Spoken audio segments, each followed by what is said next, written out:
Hello friends, நான் Anandhi frame. எல்லோரும் எப்படி இருக்கீங்க? எல்லோரும் சூப்பராக இருப்பீங்கன்னு நினைக்கிறேன். வாங்க ஒரு சூப்பரான இன்ட்ரெஸ்டிங்கான ஒரு விளாக்குள்ளே போகலாம். ஒரு நல்ல ஒரு ரெசிபியும் உங்களுக்காக இருக்குது.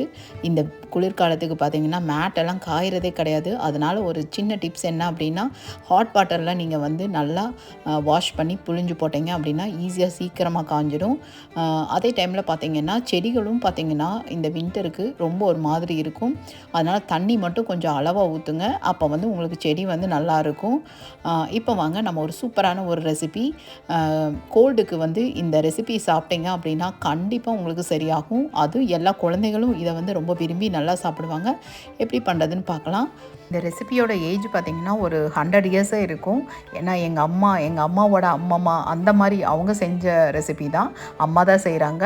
இதுக்கு பார்த்திங்கன்னா அந்த ஒரு தேங்காய் இருக்குது பாருங்கள், அந்த தேங்காய் ஃபுல்லாக வந்து கொரப்பு தன்மையில் நல்லா அரைச்சி எடுத்துக்கோங்க. கொஞ்சமாக தண்ணி ஊற்றி, அவ்வளோதான். இதை வந்து நீங்கள் அப்படியே வந்து எடுத்து வச்சுக்கோங்க. அதுக்கப்புறமா பார்த்திங்கன்னா நம்ம இந்த தேங்காய் பாலுக்கு தேவையானது ஒரு 2 டீஸ்பூன் அளவுக்கு மிளகு, அப்புறமா ஒரு 4-5 பீஸ் பார்த்திங்கன்னா சுக்கு, இது மட்டும் எடுத்துருக்கோம். பால் கொழுக்கட்டைக்கெல்லாம் பண்ணுவோம்ல, சின்ன சின்ன உருண்டைகளாகவும் அரிசி மாவில், அதுக்கு தான். இதுக்கு பார்த்திங்கன்னா ஒரு 1/2 kg அளவுக்கு நான் வந்து அரிசி மாவு எடுத்திருக்கோம். நீங்கள் வந்து வீட்டில் தயாரித்ததுனாலும் சரி, இல்லை இந்த மாதிரி எங்களை மாதிரி ரெடிமேடு மாவாக இருந்தாலும் சரி, அதை எடுத்துக்கோங்க. நல்லா ஹாட் வாட்டர் இருக்குது பாருங்கள், அது வந்து ஒரு கப் அளவுக்கு நமக்கு தேவைப்படும். இது வந்து 2 கப் அளவுக்கு இருந்தது. ஆக்சுவலாக வந்துட்டு 1/2 kg மாவு. இது எல்லாத்தையுமே போட்டுருங்க. போட்டுட்டு நல்லா கொதிக்கிற தனியாக இருக்கணும். அப்போ தான் வந்து உங்களுக்கு மாவு வந்து சாஃப்ட்னஸாக இருக்கும். அதே மாதிரி உருண்டை பண்ணுறப்ப உங்களுக்கு சூப்பராக வரும். நல்லா ஹாட் வாட்டர் எடுத்துகிட்டு அதில் ஒரு 1/2 டீஸ்பூன் அளவுக்கு உப்பு போட்டு கலந்து இதை நல்லா வந்து கலந்துக்கோங்க. கூடவே வந்து ஒரு 2 டீஸ்பூன் அளவுக்கு தேங்காய் எண்ணெய் போட்டுக்கோங்க. அப்போ தான் வந்து கையில் ஒட்டாமல் உங்களுக்கு நல்லா வரும். இதை பிசைஞ்சு வச்சுட்டு பார்த்திங்கன்னா அதுக்கப்புறமா நம்ம வந்து அதுக்கு ஒரு ரெஸ்ட் டைம் பார்த்திங்கன்னா ஒரு 10 மினிட்ஸாவது நம்ம இதுக்கு கொடுக்கணும். அப்போ தான் வந்து அந்த மாவு வந்து நல்லா தண்ணியை அப்சர்வ் பண்ணி நல்லா சாஃப்ட்னஸ் கிடைக்கும் அப்படின்னு சொல்லி அம்மா சொல்கிறாங்க. ஆக்சுவலாக வந்து இந்த ரெசிபி பார்த்திங்கன்னா உண்மையாலுமே கோல்டுக்கு ரொம்ப சூப்பரான ஒரு ரெசிபி. கண்டிப்பாக குழந்தைகளுக்கு செஞ்சு கொடுங்க. எங்கள் வீட்டில் பார்த்திங்கன்னா அந்த டைமில் எல்லாருக்குமே வந்து பார்த்திங்கன்னா கோல்டு இருந்தது. அதனால தான் வந்து பார்த்திங்கன்னா அம்மா வந்து சரி நம்ம தேங்காய் பால் செய்யலாம் அப்படின்னு சொல்லிட்டு செஞ்சது. உண்மையாலுமே தொண்டைக்கு வந்து அவ்வளோ இதமாக இருக்கும். வேறு கஷாயம் அது இதுன்னா குழந்தைங்க யாருமே சாப்பிட மாட்டாங்க. ஆனால் பட் இந்த தேங்காய் பால் பார்த்திங்கன்னா அவ்வளோ சூப்பராக இருக்கும். இது எங்கள் வீட்டில் பார்த்திங்கன்னா இது தேங்காய் பால் அப்படின்னு தான் சொல்லுவோம். இப்போ 1 டீஸ்பூன் அளவுக்கு நம்ம தேங்காய் எண்ணெய் எடுத்துக்கலாம். அப்போ தான் வந்து உங்களுக்கு வந்து அது மேலே வந்து ஒட்டாமல் இருக்கும் கையில். அதனால் நல்லா பிசைஞ்சு வச்சாச்சு. இப்போ இதுக்கு ஸ்வீட்னஸ்க்கு பார்த்திங்கன்னா 1/2 kg அளவுக்கு வெல்லம் தான் எடுத்துருக்குது. அதுக்கு ஒரு 250 ml வந்து வாட்டர் ஊற்றிருக்கு. அதை வந்து நல்லா கரைச்சி எடுத்துக்கோங்க. இதுக்கு வந்து கம்பி பதம் அப்படியெல்லாம் ஒன்றும் கிடையாது. சுக்கு பார்த்திங்கன்னா நம்ம அப்படியே நம்ம மிக்சியில் போட முடியாது. லக்கி பார்த்திங்கன்னா அப்படியே குளிருக்கு ஒரு ஓரமாக போய் படுத்து தூங்கிட்டு இருந்தது.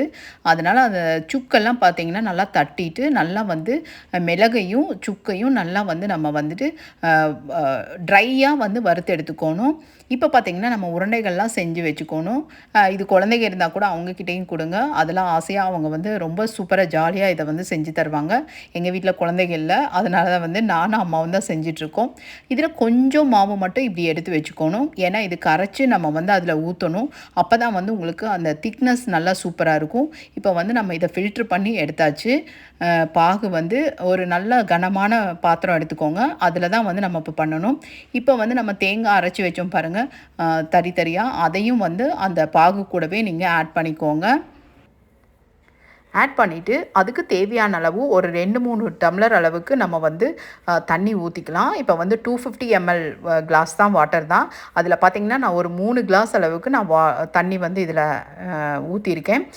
கூடவே பார்த்திங்கன்னா இதுக்கு நல்லா உப்பு பார்த்திங்கன்னா ஒரு டீஸ்பூன் அளவுக்கு உப்பு போடுங்க. டேஸ்ட் பாருங்கள், உப்பு தட்டணும். அப்போ தான் வந்து அந்த சர்க்கரையை வந்து உங்களுக்கு நல்லா வந்து ஸ்வீட்னஸை வந்து நல்லா சூப்பராக தூக்கி கொடுக்கும்.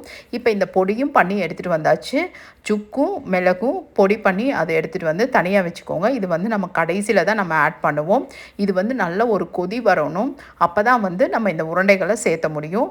இப்போ பார்த்திங்கன்னா நல்ல ஒரு கொதி வந்துடுச்சு. இப்போ வந்து இந்த உருண்டைகளெல்லாம் சேர்த்திட்டு ஒன்றோட ஒன்று ஒட்டாத மாதிரி தனித்தனியாக அப்படியே சேர்த்திடுங்க. இப்போ இந்த மாவை பார்த்திங்கன்னா 1 கிளாஸ் அளவுக்கு தண்ணி ஊற்றி நல்லா கரைச்சிக்கோங்க, எந்த கட்டிகளும் இல்லாமல். எந்த கட்டிகளும் இல்லாமல் நல்லா வந்து கரைச்சிட்டு இப்போ வந்து இது ஒரு கொதி வந்ததுக்கப்புறமா கடைசியாக தான் நம்ம வந்து அந்த மாவு கரைச்சதை வந்து நம்ம ஊற்றணும்.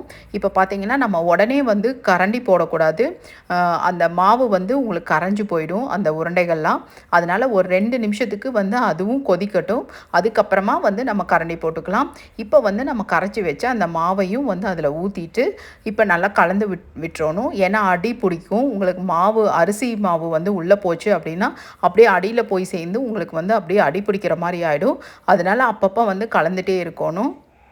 ரொம்ப ஈஸியான ஒரு ரெசிபி. கண்டிப்பாக வந்து கோல்டுக்கு வந்து வீட்டில் இருக்க எல்லாருக்குமே இது செஞ்சு கொடுங்க. ரொம்ப நல்ல ஒரு ரெசிபி. இப்போ பார்த்தீங்கன்னா ஒரு கொதி வந்துடுச்சு. அந்த உருண்டைகளும் ஒன்றோட ஒன்று ஒட்டாமல் இருக்கிறதுக்காக நல்லா கலந்து விட்டுட்டு இப்போ நம்ம அந்த பவுட்ரெல்லாம் வந்து நம்ம உள்ளே போட்டுட்டு நல்லா கலந்துடணும். இப்போ பார்த்தீங்கன்னா நம்ம உருண்டையை எடுத்து பார்த்தோம்னா உள்ளே பார்த்தீங்கன்னா வெள்ளையாக இல்லாமல் இருக்கணும். அப்போ தான் அதுதான் பதம். நல்லா வெந்திருந்தது. ஒரு 5 மினிட்ஸ் தான் ஆகும் அது வேகிறதுக்கேவும். இப்போ பார்த்தீங்கன்னா சூப்பராக நம்ம தேங்காய் பால் ரெடி ஆகிடுச்சு. நல்லா சூடு சூடாக நம்ம குடித்தோம் அப்படின்னா நமக்கு சளியெல்லாம் போயிடும். இந்த ரெசிபியும் இந்த விலாகும் உங்களுக்கு பிடிச்சிருக்கும்னு நினைக்கிறேன். பிடிச்சிருந்தா லைக் பண்ணுங்கள், நம்ம சேனலை சப்ஸ்கிரைப் பண்ணுங்கள். Keep supporting me. அடுத்த இன்ட்ரெஸ்டிங்கான ஒரு விலாகில் நம்ம மீட் பண்ணலாம். தேங்க்ஸ் ஃபார் வாட்சிங்.